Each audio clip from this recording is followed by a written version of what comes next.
Unfold just teased the theme for update 1.7, and I wanted to discuss here what we are probably going to get in the next few updates in general.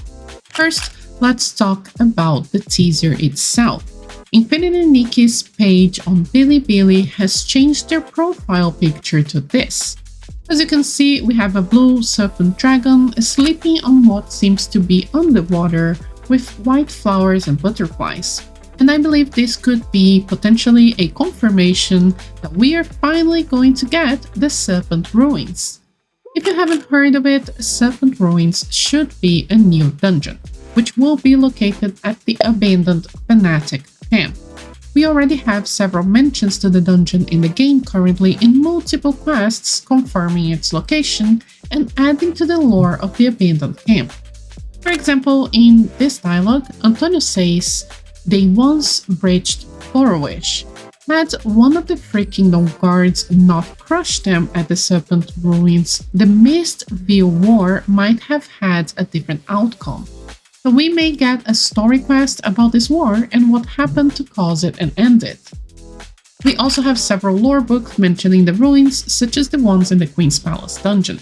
And there are also mentions that there is a tiny little serpent that was greedy and wanted to be the #1 worshipper of the Wishing One. After making her wish, the serpent became so huge the earth could not bear its weight. The Wishing One then saves it and keeps it under supervision, where it now rests slumbering forever in the ruins, which may be what this Bilibili page is referring to with the subtitle, "The Tiniest Light Which Tore Through the Long Night." This makes me think that the serpent could potentially be the next boss fight, and hopefully we will help it during the quests, similar to what happened in Serenity Island.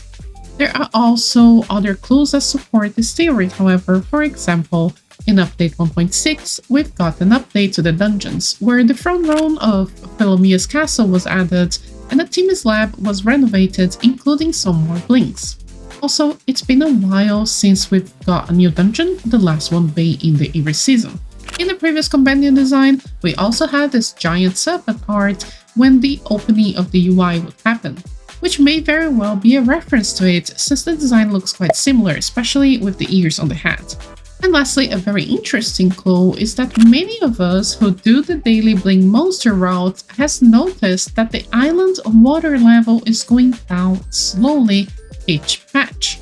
Not only the island is now bigger at the center of the lake, but the water in the map is also lighter, indicating less depth. That is super interesting when I found more people mentioning this, because I noticed that the island changed, but I thought it was just so weird. Maybe it was something with the graphics, because the trees disappeared and the Bling Monster just looked like it was more far away now. But this last one in particular makes me think that the Serpent in Ruins will have tons of water, and maybe waterfalls, and possibly the shiny blue water like we have in the other cave of the abandoned camp. So if these are correct, I imagine that the outfit will probably be lake and serpent themed. Probably blue and white with these flowers as well, where we have several outfits like this in previous games that could be used as a reference already. Hopefully we'll get a more Celtic folklore inspired or Linglung style. Since it's a serpent, it's not too far-fetched to expect it, even though it's located in Wishfield. Also, we've got a few new Eureka's in the last patch, which I've talked about my theories in more detail in another video if you want to watch that, but I believe we could very well get an outfit matching this Lotus Eureka, since it's lake themed. Of course, the color here is green, but the Eureka does have a bluish color in the iridescent variants, which could be matched with the teaser. For the ability, I'm hoping something water-related, such as, for example, making it rain, which would be incredibly useful for picking up rainy orchids and future mats as well. Something like skip fishing, which is my biggest dream ability, or maybe even a cute whimsicality. Lastly, I thought it would be fun to do a quick little update on my previous What's Next video, since we have some sudden changes to the update schedule due to the 1.5 chaotic update and the house being postponed. I believe 1.7 will be on the short end and a more calm update with a small storyline, the new dungeon, similar to the current 1.6. Then on update 1.8, it is fully confirmed we will get the house. That will be probably the whole focus of the update. From 1.8 to 2.0, I believe we'll get smaller patches again until we get a new region, potentially from a new nation like Linglong, or from Heartcraft Kingdom, the Chichia region, which makes the most sense to me, in my opinion, to be Chichia, so we can follow the currently open-ended quests like Aka's story, who run away to Chichia and we don't really know what's happening. At the moment, we are waiting for the boat to Chichia to be fixed, so I imagine that's how 2.0 is gonna start.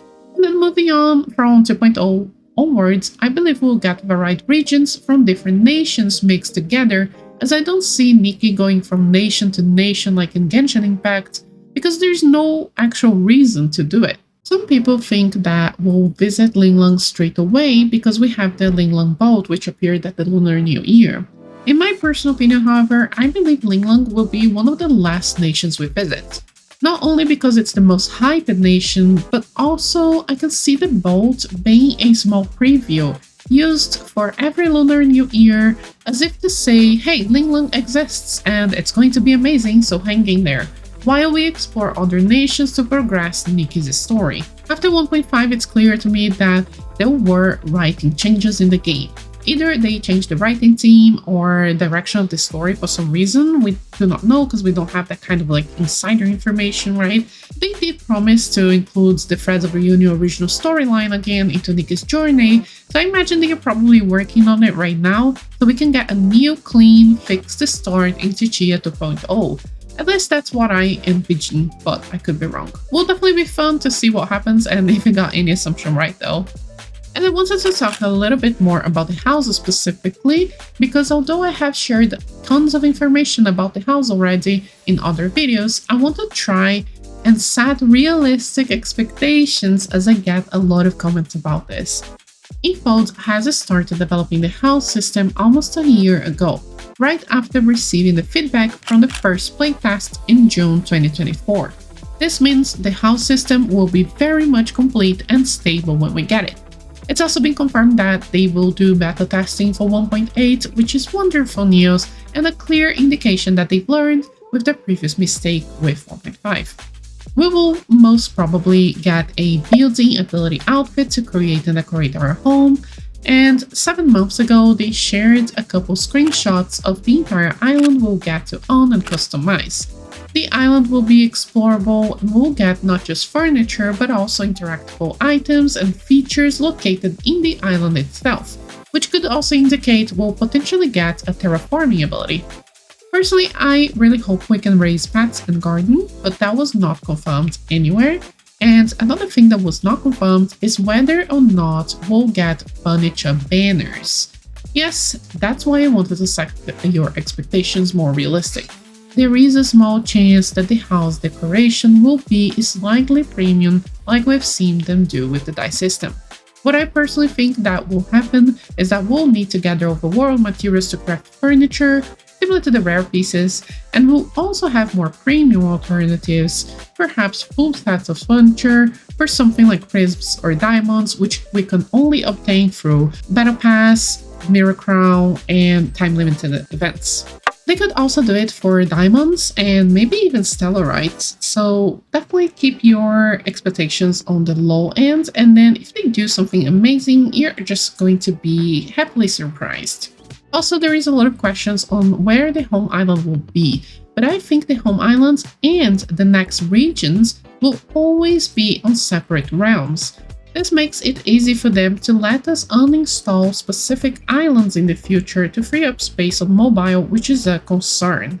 And it's also easily accessible to be visited by other players. I know that's not ideal and we love immersion and would be much better to just visit from the open world, but speaking of the technicality of the game development, it may not be a possibility. Which, by the way, I wanted to share that I have plans to start a new series in Update 1.0. The handheld house tours and sneaky tours.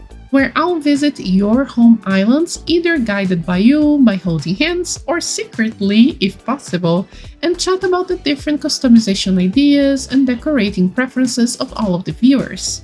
There won't be any pressure, islands don't need to be perfect or finalized. I just love sharing and witnessing you people's amazing creativity, and I know that lots of you are super creative and love decorating because I've seen with my own eyes. You may not have been here back then, but I started my YouTube journey 5 years ago by doing Animal Crossing island tours, and I'm just so excited to go back to my roots and visit islands in Infinity Nikki for inspiration and chatting with you guys. So I'll be doing videos and live streams in co-op as well. So those are the points that I wanted to talk about today. Please let me know what you think is gonna happen, what are your theories for 1.7 and future updates down below. Thank you so much for watching and see you on the next one. Ryan Little. Listen.